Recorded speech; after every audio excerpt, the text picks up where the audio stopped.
Ribuan pendukung timnas Argentina memadati Jembatan Merah Putih, JMP, Kota Ambon, Sabtu, 4 Juli 2026.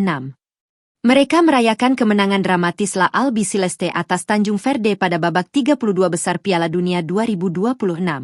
Konvoi kendaraan yang didominasi sepeda motor dan mobil itu berlangsung meriah. Para pendukung mengenakan jersey khas biru putih timnas Argentina, mengibarkan bendera Argentina, serta terus membunyikan klakson sepanjang perjalanan. Suasana semakin semarak ketika ribuan massa serempak meneriakkan yel-yel, "Vamos!" sebagai bentuk euforia atas keberhasilan tim kesayangan mereka melaju ke babak berikutnya.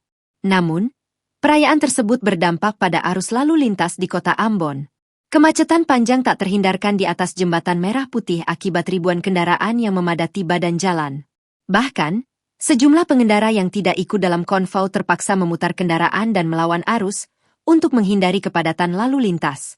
Antrean kendaraan mengular hingga Jalan Jenderal Sudirman, tepatnya di depan Maluku City Mall, MCM, Kecamatan Sirimau.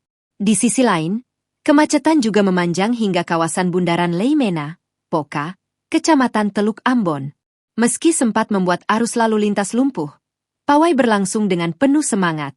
Sepanjang perjalanan, suara klakson dan sorakan para pendukung terus menggema, menciptakan atmosfer layaknya pesta sepak bola di pusat kota Ambon.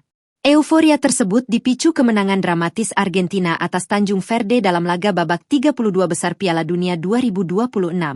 Dalam pertandingan yang berlangsung sengit, Argentina sempat ditahan imbang 1-1 hingga waktu normal berakhir sehingga laga harus dilanjutkan ke babak perpanjangan waktu.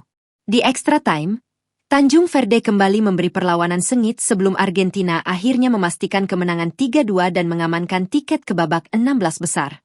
Pertandingan itu disebut sebagai salah satu duel paling dramatis di fase gugur Piala Dunia 2026, karena Tanjung Verde mampu memberikan tekanan besar kepada sang juara bertahan.